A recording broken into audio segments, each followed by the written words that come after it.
morning, my friends, and welcome back to the Sweet Spot, where IT leaders share the insight with other leaders and others that want to lead. My name is Carlos Vargas, and it's every week. Wait. What happened, Paul? Well, I'm still here. We have a brand new guest, Paul. Yes, Mr. Holton couldn't be with us today, so we're going to do a two-parter. And to fill his shoes is my very best friend, Gowrie. She is head of our analytics offering team at Pythian, and she has a whole bunch of interesting insights, not just within Pythian, but throughout her entire career. And the topic today being about being a new executive, and Gowrie is newer than I am at Pythian. So we can talk about what it meant to start as an executive and what she was going through, and we can add our 2 cents, and here we are. Wow, That's what awesome. an introduction. Thank you, Paul. Yes, new executive at Pythian. Been with Pythian for now, I think it says on my LinkedIn profile 9 months. It might have clicked over to 10 months.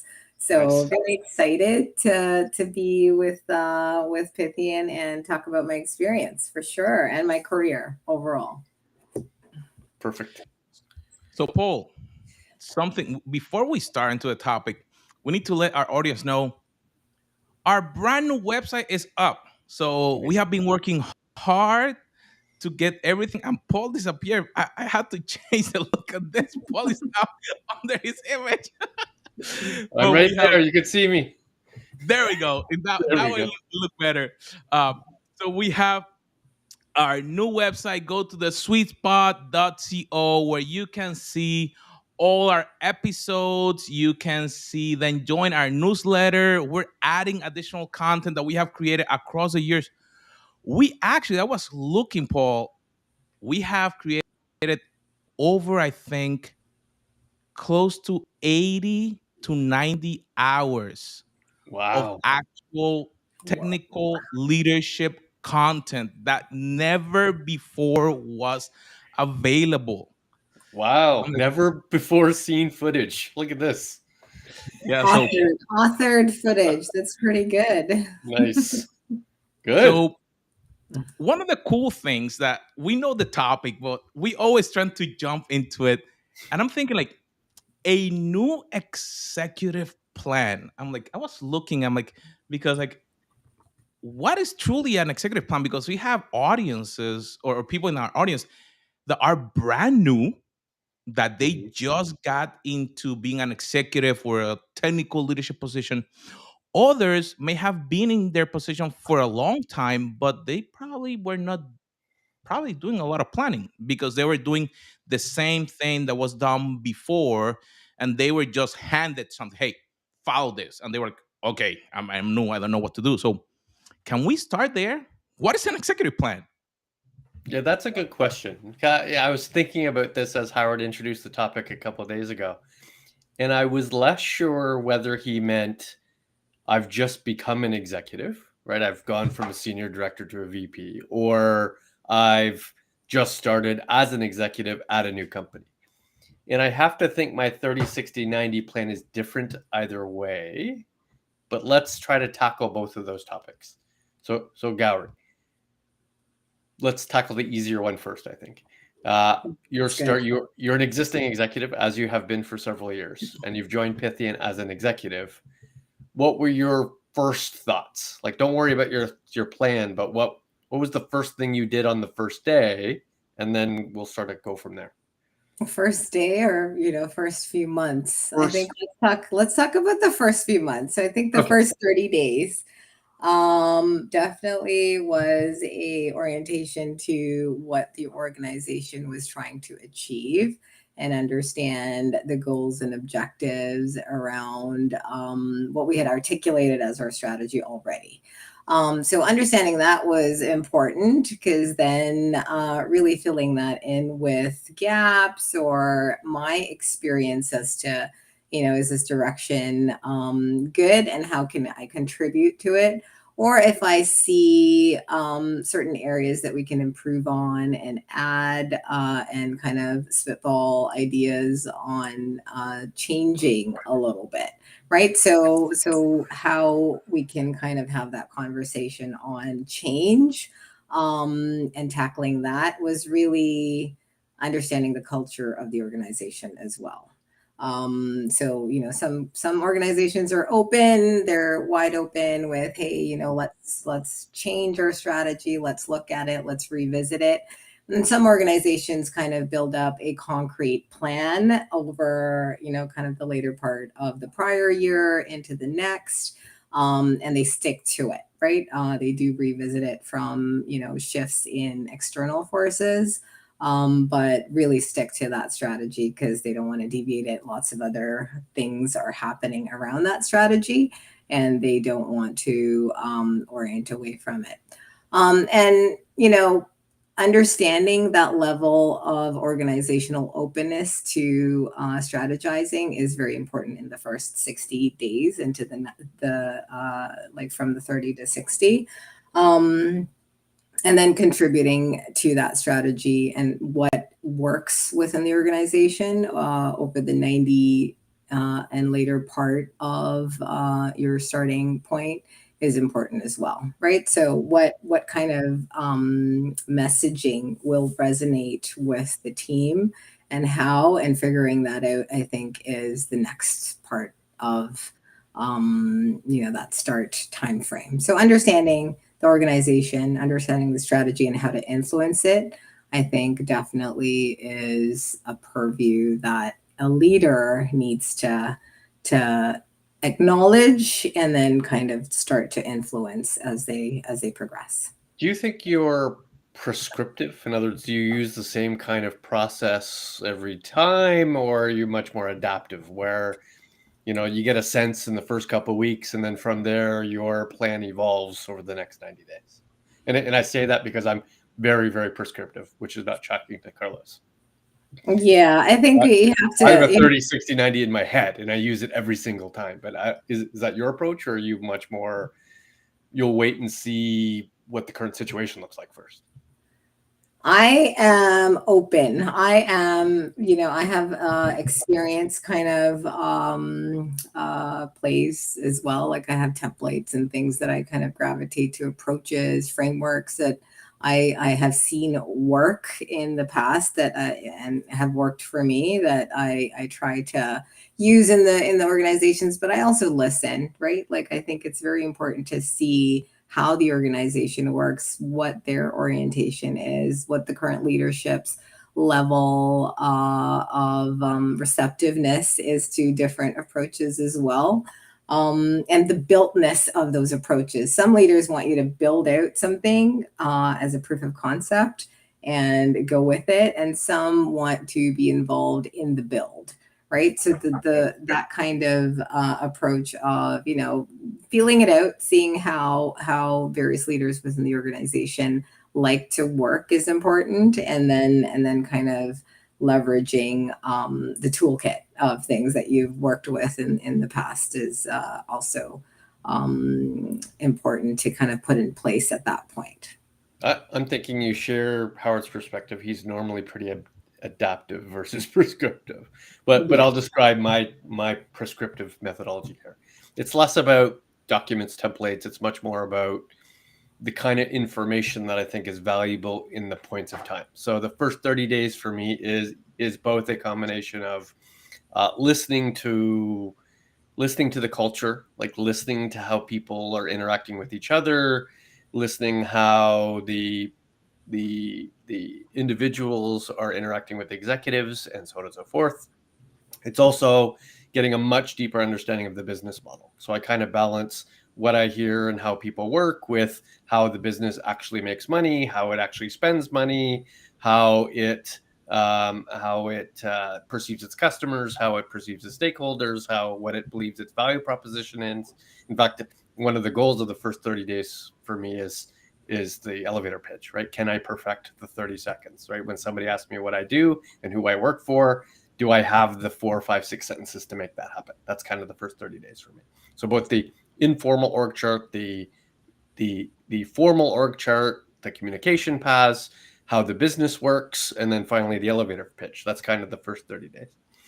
The next 30 days for me is, again, just as prescriptive, but it's much more about maturity. So I try to get a sense of process maturity, of product maturity, of intellectual property maturity, of capability maturity, just to get a sense of where we are, where we have been, what's the history. Tell me the story of, the current product or reference set. Tell me the story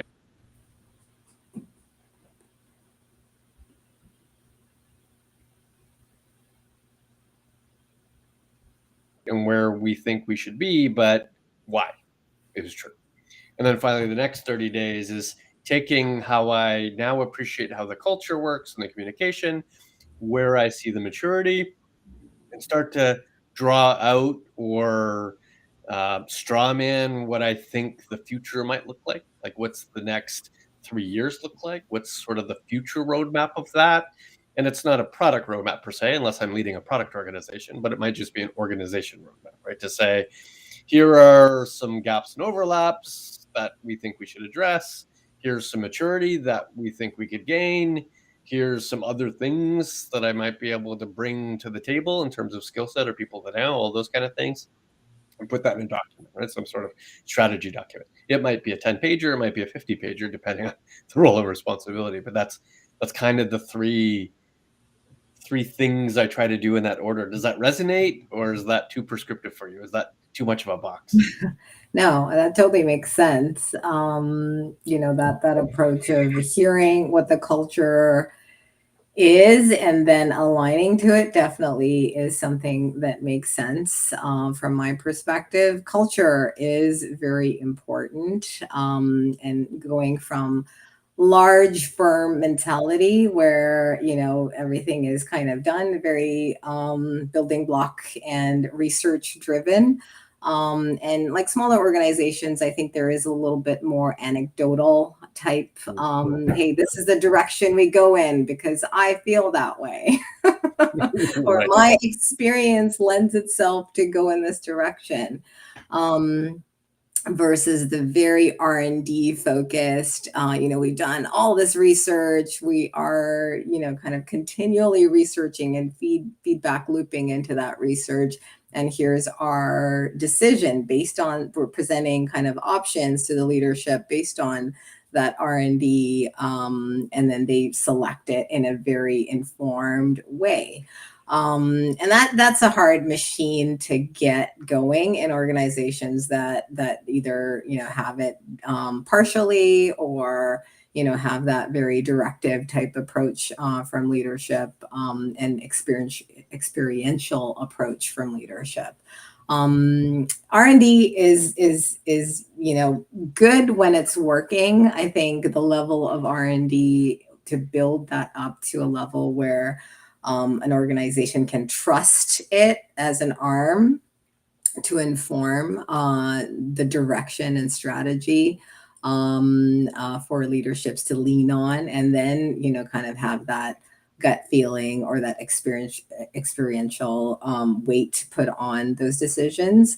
Growing it to a level where it's trustable is a task in itself, right? And leadership have to invest in R&D to be a focal point to support their decisions. And that, I think, is also a recommendation that we try to pepper in there throughout the first 90 days to kind of say, okay, if we're not seeing it, let's kind of get it going. And if we are kind of needing that in a very fast changing landscape with economic influences, COVID, et cetera, technology shifts, like you see all these data science organizations popping up out of the blue, like there were like 10 years ago, and now there's hundreds of data science organizations, right? So that type of landscape shift really does need an R&D level of research to inform decisions. You can't be anecdotal at that point.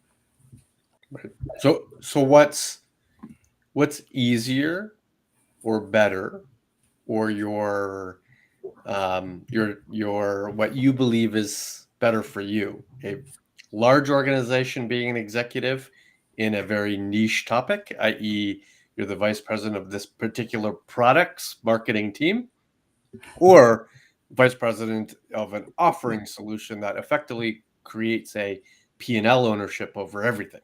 Right? It's not just the product marketing aspect, but it's now the P&L, and it's the roadmap, and it's the delivery, and it's the revenue, and it's the sales experience, and it's all those things. So, like, what's good, bad, or indifferent for you on those two sides?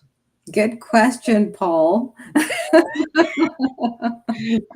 Yeah, I think it's a little bit more controlled and process driven when it's a very department level, very vertical level type organization that you manage or service that you manage. When it is very horizontal and you have a lot to kind of examine to then arrive at a strategy, it's more interesting, that's for sure. And you've got more kind of control, you've got creative input into where you want to take things, and that's the exciting part of things. But you do have to build up. You have to build up the capabilities in a fashion that you're then comfortable enough to make those decisions, align with various stakeholders that aren't thinking that way to then shift them in that direction. Whereas when you're very departmental, you kind of have that control a little bit more to organize and kind of achieve very specific outcomes. So it's a specificity of the services that you're looking after is good in a kind of vertical setup. And then if you're looking at a broader suite, it's the creativity, the ability to kind of influence broader organizational direction is great when it's broader.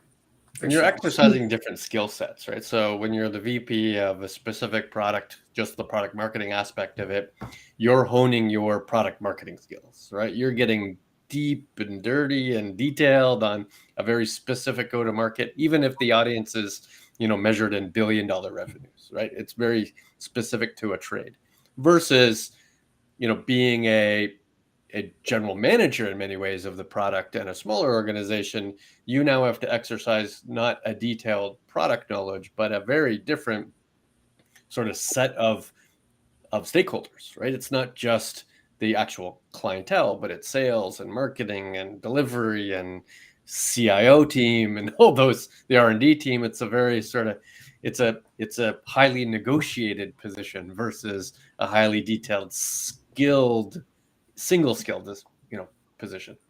Yeah, it's fun. It's more fun to kind of be in that space because you kind of see the top to bottom of the organization and kind of left to right as well. So you see the whole kind of ecosystem of what's happening and you prioritize based on that, which is really good. And I think you do maybe lose a little bit of that when you're vertical. You're very focused on the vertical. You don't see the whole picture.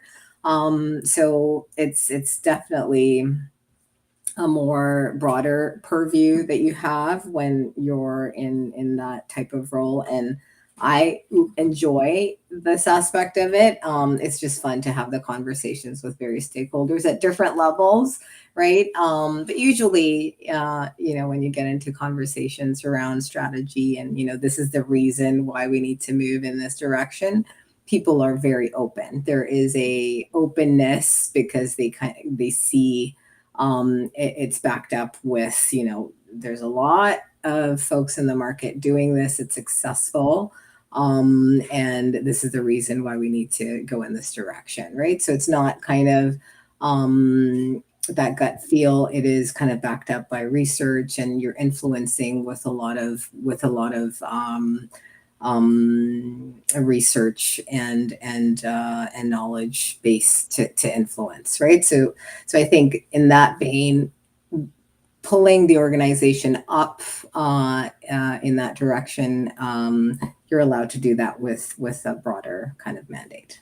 Yeah. Plus, I find in the bigger organizations with a very discrete mandate, while you might have more, we'll call it spending opportunity, right? You have more money to spend and likely a bigger team to support that.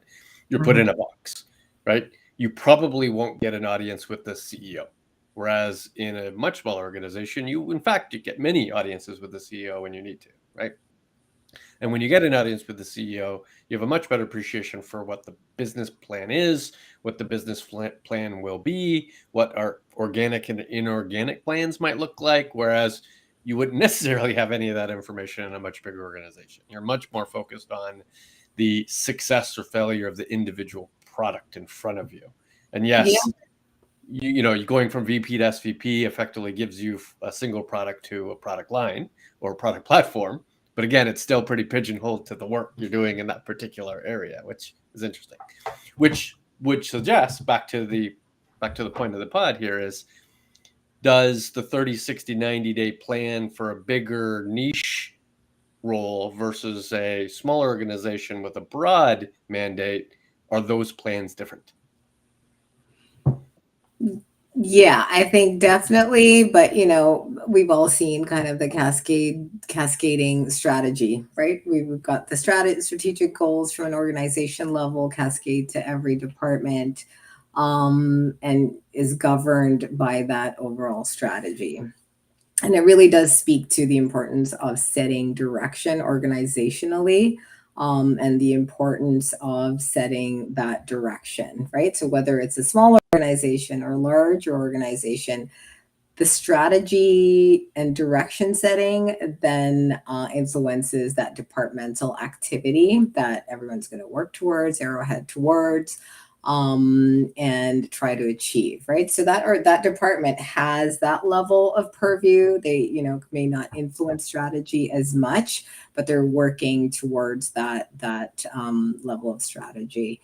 And then when you're setting kind of the strategy within the organization, it's exciting, and it's also kind of the onus is on you to do that level of research, having that comfort, to then direct the organization in a direction that they're set for the foreseeable future, right? So yes, it's kind of exciting to play in that area. At the same time, working within a strategy is in a way comforting, but if you're not aligned to the strategy, if you think something has to change, I think there has to be that feedback loop, right? And if that organization doesn't have the ability to integrate feedback from their various departments, that might be something that is a shortfall, or something that we recommend that they integrate, right? Because that way you get the input from the various lines of businesses that are following strategy,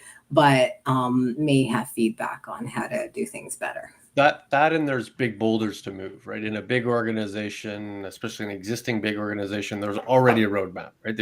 They might already know 2 years in advance what those features look like, and that's very hard ship to turn, right? You can't just introduce new strategy in a world that they've already predetermined what the investment is, which leads me to my next question. So we talked about the difference in the plan between big and small, but is there also a difference in plan between existing and new? So if you're walking into an existing role, you're replacing some other executive, as compared to walking into a newly found role that has, in effect, no mandate. You're just creating from scratch this mandate. And the previous role Carlos and I did effectively was that we were the pioneers of this particular enterprise. How is that different? What's the distinct difference between a 30, 60, 90 walking into somebody else's shoes versus you're exploring on your own? Oh, I think, yeah, you do need to be a little prescriptive when you're starting something, because it's like a vacuum, right? Like there's nothing there right now, and you do need to set some direction immediately. So there's a starting point to then kind of hack at and kind of shape together, go forward. But you do need a position that you're going to be starting with. Whereas if somebody's done something in the past, yes, you do need to examine what's there, how many, kind of wheels have been churned from that point onwards in the organization, what's being worked on. You don't want to be kind of disrespectful of the strategy that's ongoing. But at the same time, you do want to something didn't work. That's why the person left, or maybe they've moved on to bigger and better things. You want to kind of examine it from that lens and make the right adjustments to move in a strategic direction that makes sense. So yeah, prescriptive, I think, has its place for sure. And I think, when you're looking at shifting strategy that's already there, it's very important to kind of examine it and evaluate what has worked, and you're not throwing everything away, the baby with the bathwater. I hate that kind of analogy, but I'm using Right. it. Yeah, so there's my that. my prescriptive approach probably is the same for either. However, my preference is pioneering. Right, my preference is to start anew, because then all the ideas are on the table. Right, I'm not handcuffed in many way by past decisions, or I don't have a whole bunch of roadblocks or big rocks that I have to deal with, which is kind of amazing. Now, success or failure becomes much more difficult, right? It's quite possible you'll fail more often when you're in a pioneering world, and therefore is significantly more risk as compared to stepping into another role. However, in many ways, it feels more exciting. And the 90-day part of the prescriptive part of what I do is that sort of strategy deck. In a pioneering sense, that's a 100-page deck, right? Because effectively I have to define an entire market, an entire go-to-market, an entire product strategy, an entire org chart, an entire org model, and that becomes far more complex, right? You require far more people to support that, which is why the very first thing I do, even in the first 90 days, is hire the second in command, right? Hire the person that you're going to need as a strategy creator with you, who might eventually take on the operations role, right? The COO role of this particular organization. And they can start the activity of hiring the staff while you are starting to communicate the strategy, right? You're looking for the money, you're looking for buy-in from executives, you're looking for the next step. In the last couple of minutes, let's go way back to the original premise and say, we took the tact in the last half hour to say, well, let's talk about moving into an executive role, having been a past executive. But let's take the perspective of moving from a non-executive to an executive. And then what are the first things I need to think about as I jump into being executive for the first time? Any thoughts? Yeah, I think when that was a while ago, when I experienced that. But yeah, I think it was, aligning with the culture again, and then defining your footprint as a executive, and how your modus operandi would be, right? Whether you're going to be that person who comes up with a blueprint for what we are going to do in the service line, and your ideas, your thought leadership, or if you're going to integrate with a strategic direction and how you would bubble into that. So I think the new leadership role is, again, a little bit of that vacuum versus, was that service there before, and is there a strategy there before? And you would implement the appropriate style in conjunction with what's there. Right. Certainly, it's been long since I started into that executive role. However, I do have conversations with lots of newly formed executives, especially ones who want to be a CTO in the future, right? And they want to talk about what that progression looks like. The one advice I always give right at the gate is thinking about who your first team is, right? Up into from junior manager to senior director, your first team tends to be the people to which report to you, right? You're focused on delivering value in a very niche way for your particular team because you have a deliverable to meet for your team. Moving to an executive changes the definition of your first team from your team to your peers.